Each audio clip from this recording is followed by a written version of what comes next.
बिस्मिल्लाहिर्रहमानिर्रहीम।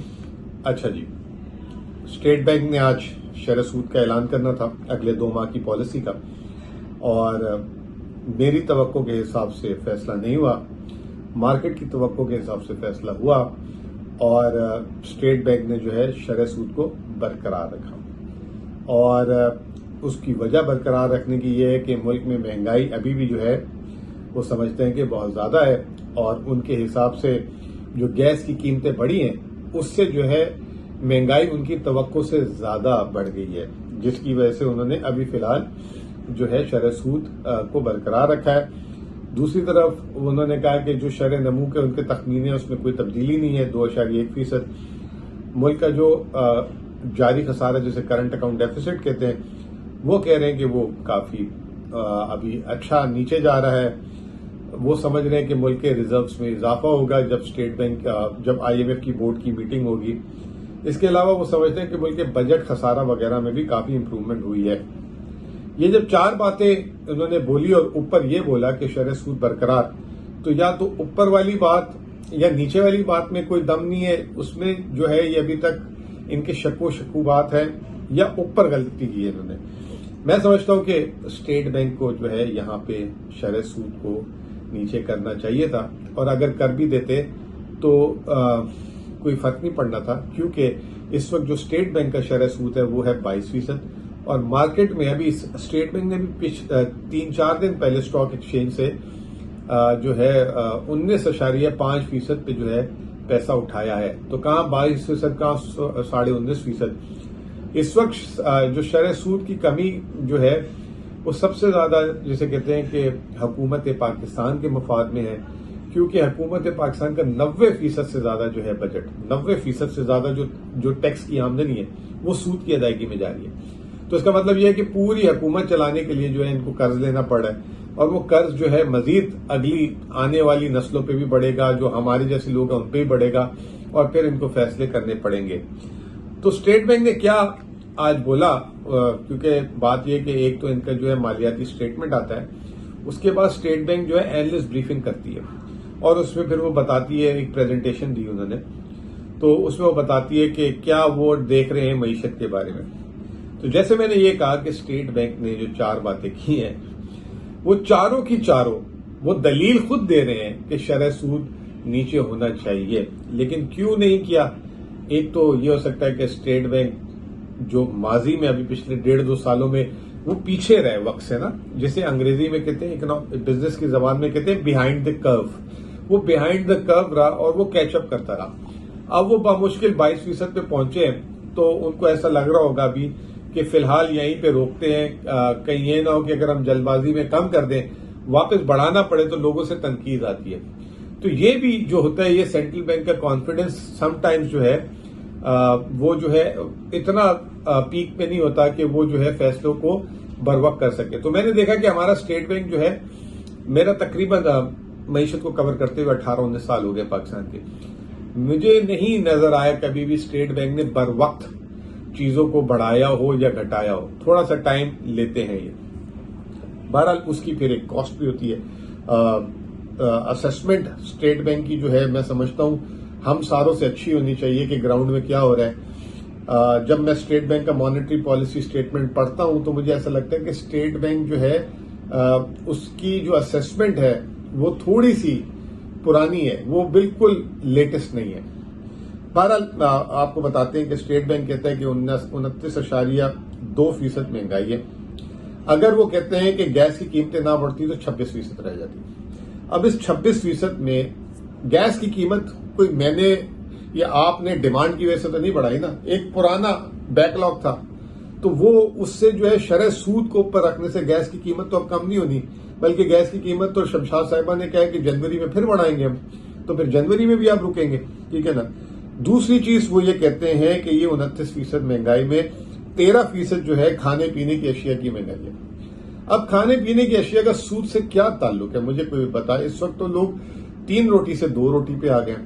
वो तो आपकी जो हुकूमत की पॉलिसीज हैं वो जो है, खाद नहीं मिल रही, मुल्क में गंदम नहीं पैदा हो रही, चीनी पे सट्टा करवाया गया, चीनी की कीमतें बढ़ी गई, सब्जियों का कोई रेट पूछने वाला नहीं है, दूध का कोई रेट पूछने वाला नहीं है। इससे मुझे ये बता दें, पाकिस्तान का खाना पीना तो पूरा इनफॉर्मल सेक्टर के हाथ में, सूद से कैसे वो नीचे आएगा? तो जो मैं ये समझता हूं, पहला महंगाई जो ये स्टेट बैंक ने अपने ग्राफ में बकायदा, ये मैं स्टेट बैंक की ग्राफ से बात कर रहा हूं जो उन्होंने प्रेजेंटेशन दी है, तो मैं समझता हूं कि ये खुद कह रहे हैं कि महंगाई जो है वो गैस की वजह से और खाने पीने की वजह से, और जो मेरी अक्ल कहती है कि इसका सूद से कोई लेना देना नहीं है। अच्छा, ये कहा जा सकता है कि जी क्योंकि महंगाई से अगर ज्यादा वो डिपॉजिट रेट देंगे तो लोग दूसरे कामों में खर्च नहीं करेंगे और जो है मुल्क में बचत होगी, वो एक अलग कॉन्सेप्ट है।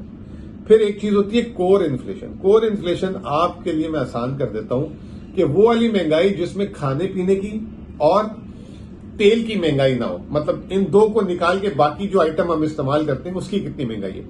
अब स्टेट बैंक कह रहा है कि ये कम नहीं हो रही है, स्टिकी है, यानी कि वहीं खड़ी है। वो स्टेट बैंक कह रहा है ये 21.5%।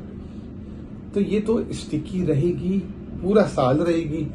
उसकी वजह है पिछले साल 29% महंगाई थी। जब 29% महंगाई हुई तो खुद हुकूमत ने 40% तक, 35 से 40% तनख्वाहें बढ़ा दी। फिर दूसरा यह है कि जो है आपका डॉलर जो है 60% गिरा था, तो हर चीज की कीमत 60% से बढ़ जाएगी। मैं आपको एक मजे की बात बताता हूं, मुझे कोई चीज डिजाइन करानी थी, ब्रांडिंग करानी थी, तो वो आज से 2 साल पहले मैंने किसी को उसके 1,80,000 रुपए दिए थे। अब उससे आधा काम, उससे छोटा काम स्कोप मैंने वापस किसी को बोला, उसका मुझे कोट आया 3.5 लाख रुपए। मैंने कहा भाई क्या हो गया आपको इतने पैसे? वो कह रहे हैं बॉस उस वक्त की महंगाई और आज की महंगाई तो देखें, अब हमें भी तनख्वाहें चाहिए, हमारे भी बिजली के बिल बढ़ गए, हमारे भी गैस के बिल बढ़ गए। तो इसको कहते हैं कोर इन्फ्लेशन। यानी कि आप गए वकील साहब के पास, वकील साहब ने आपकी पिछले साल की इनकम टैक्स की रिटर्न 10,000 में फाइल की। इस साल गए वकील साहब ने कहा 20,000 में दूंगा। भाई यहाँ बैठे हो, एसी चल रहा है, पिछले साल बिजली का बिल, मेरा बिजली का बिल, तो ये सर्विसेज, तो ये तो कम होनी नहीं है। अब इसका सूद से क्या ताल्लुक? मैं यही तो कह रहा हूं कि हमारे स्टेट बैंक में जो लोग वहां बैठे हुए हैं ना, वो दफ्तर के अंदर माहौल में डेटा को जो है मतलब थोड़ा सा अवामी स्टाइल में भी देख लेना हमारी तरह, तो उनको डिसीजन लेने में आसानी हो जाए। स्टेट बैंक फिर तीसरी बात खुद कहता है कि business and consumer inflation expectation are lower, यानी कि एक आम आदमी की और कारोबारी की आगे की महंगाई की इतनी तवक्को नहीं है कि अब बहुत ज्यादा होगी। जब आप खुद कह रहे हैं ये बात, तो फिर बात, और बिजनेसमैन क्यों कह रहे हैं? क्योंकि वो देख रहे हैं कि प्राइसेस नीचे आ रही हैं, लोगों की कुव्वत खरीद खत्म हो गई है। मैं यहां पे आपको चले वो आगे बताता हूं। फिर इसके बाद स्टेट बैंक ने एक और ग्राफ बनाया कमोडिटी प्राइसेस का। खुद स्टेट बैंक ग्राफ में कह रहा है सिर्फ नवंबर के महीने में, ये जो पिछला महीना गुजरा है, उसमें आलमी कमोडिटी प्राइसेस में 10.7% की कमी हुई है, जिसमें पेट्रोल भी शामिल है। माशाल्लाह आप 15 तारीख को देखिएगा पेट्रोल की कीमतें कैसे ठक करके नीचे आएंगी। खुद जब आप कह रहे हैं, और कह रहे हैं अक्टूबर से नवंबर में भी 3.5% का फर्क पड़ गया, तो एक प्राइस लैग होता है। यानी कि जो आज अमेरिका में या बरतानिया में कीमतें कम हुई है, पाकिस्तान में वो 3 महीने बाद होती है, क्योंकि वो चीज आते आते भी तो टाइम लगेगा भाईजान, कोई उड़ के तो नहीं आ जाती ना। तो जब आप खुद कह रहे हैं तो फिर प्रॉब्लम क्या है? आप क्यों हुकूमत को ऑलरेडी जो है उन्होंने 7,300 रुपए जो है सूद का टारगेट रखा हुआ था, वो 8,500 अरब पे चला गया। फिर आज शरह नमू, स्टेट बैंक कहता है कि शरह नमू जो है पहले क्वार्टर, पहले हम सेमाई की जीडीपी नहीं बताते थे, अब आईएमएफ के जोर पे उनका जो वो थी डिमांड थी, तो 2.1% और कह रहे पिछले साल 1% थी, लेकिन पूरे साल की वो ये कह रहे हैं 2.1% ही रहेगा। तो इसका मतलब ये है कि आपकी जीडीपी भी नहीं बढ़ी। अच्छा, ये जीडीपी जो आपकी 2.1% आई है, बाय द वे कोई आपकी कोई कारकर्दगी ऊपर नहीं गई। ये जो है पिछले साल सैलाब आ गया था, जो चीजें पानी में बह गई थी वो आप अब नॉर्मल पे आ रहे हैं। तो मुल्क में कोई पैदावार नहीं बढ़ी कोई, ये तो पिछले साल सैलाब में जाया हो गई थी चीजें, तो वो अब वो अपनी नॉर्मेलिटी में आ रही है। इसीलिए आप देखें कि हमारा जो इंडस्ट्रियल सेक्टर की ग्रोथ 4 माह में 0 के करीब है, यानी मुल्क में सनत भी बंद है। ये भी आर्गुमेंट फेवर में जाता है कि जी मुल्क में थोड़ी सी इकोनॉमिक एक्टिविटी को प्रोमोट किया जाए। अब स्टेट बैंक ये कहता है कि अच्छा, यहां पे मैं शरह नमू पे थोड़ा सा आपको अभी जो बात कह रहा था वो बताना चाहूंगा। गाड़ियों के सेल्स के नंबर आए नवंबर के महीने, हालांकि पिछले साल भी गाड़ियों की सेल तबाह बर्बाद हो गई थी। पैसेंजर कार 68% पिछले साल से कम गाड़ियां बिकी, यानी कि अगर पिछले साल 1,000 गाड़ियां बिकी थी, इस साल 320 गाड़ियां बिकी। फिर जो 1000 सीसी गाड़ियां जो हैं बिलो 1000 सीसी, वो 73% कम गिरी। यानी कि मेजॉरिटी तो 80-90% तो आम आवाम है ना, वो उनके पास हमारी तरह 1500-2000 सीसी गाड़ियां तो नहीं है, वो 1000 सीसी से छोटी गाड़ियां लेने वाले की डिमांड 73% गिरी है। और मजे की बात यह कि उनके लिए भी आपने बैंक फाइनेंसिंग बंद कर दी है। अब वो कैश कहां से लाएं? अपनी बेगम का जेवर बेचें, कोई जायदाद बेचें? दुनिया में कहां होता है ऐसा, लेकिन हमारे मुल्क में होता है कि कैश में। फिर कहते हैं कि जी मुल्क फॉर्मल इकोनॉमी नहीं है। आप खुद इनफॉर्मल करते हो सारी चीजों को इस तरह की पाबंदियां लगाकर। अच्छा जी, ट्रक्स की सेल, अगर मईशत में बड़ी कारकर्दगी हो रही होती, रवा दवा होती, ट्रक्स की सेल 67% माइनस में है। जिस मुल्क के ट्रक की सेल ही नहीं हो रही तो मुल्क में फिर इसका मतलब है ट्रांसपोर्ट आमदोरफ्ती नहीं हो रही। टू व्हीलर्स, जो एक आम आदमी है, मैं ये सोच रहा था चलो यार गाड़ियां लोग बेच रहे होंगे, पेट्रोल महंगा, लोगों की बजट नहीं, तो वो बाइकों में आ रहे होंगे, वो भी 21% मनफी। यानी कि टू व्हीलर लेने वाले भी नहीं रहे इस मुल्क में, वो भी मनफी हो गई, महंगा हो गया इतना, फिर उसकी भी किस्तें सुना बंद कर दी। तो ये आर्ग्यूमेंट भी बोलता है कि जी आपके मुल्क की जो है शरह सूद को कट होना चाहिए था। फिर करंट अकाउंट डेफिसिट, जिसकी वजह से पाकिस्तान फंसा हुआ था, इंटरनेशनल कमोडिटी, स्टेट बैंक ने खुद बोल दिया कि भाई सारी कमोडिटी की प्राइसेस नीचे जा रही है, खुद बोल दिया कि जी इंपोर्ट में कट डाउन नजर आ रहा है और current account 100 million per month average से कम आ रहा है। दूसरी तरफ वो कह रहे हैं कि एक्सपोर्ट्स बेहतर होगी। मेरी थोड़ी सी हंसी निकल गई उसमें, हंस भी लेता वो कह रहे एक्सपोर्ट बेहतर होगी क्योंकि पिछले महीने राइस ज्यादा एक्सपोर्ट हो गया। अब वो राइस इसलिए एक्सपोर्ट हुआ ज्यादा कि इंडिया ने पाबंदी लगा दी, पाकिस्तान में पड़ा तो वोट के उस पर गौर है जब मुल्क की एक्सपोर्ट की कारकर्दगी के क्रेडिट लेते फिर रहे थे। और अब $100 अरब का ऐलान किया हुआ है, इधर $2.5 अरब महीने की नहीं हो रही। रेमिटेंसेस मेरे हिसाब से तो वही है, स्टेट बैंक कहता है बेहतर होगी, चले मान लेते हैं, लेकिन एक बात बेहतर सही बोली उन्होंने कि मुल्क से जो बाहर number of people have gone abroad, जो रेमिटेंसेस वो बढ़ गए, यानी कि मुल्क में काम ही नहीं है ना, तभी तो लोग बाहर जा रहे हैं। ये भी आर्ग्यूमेंट केस बनता है to reduce the interest rates.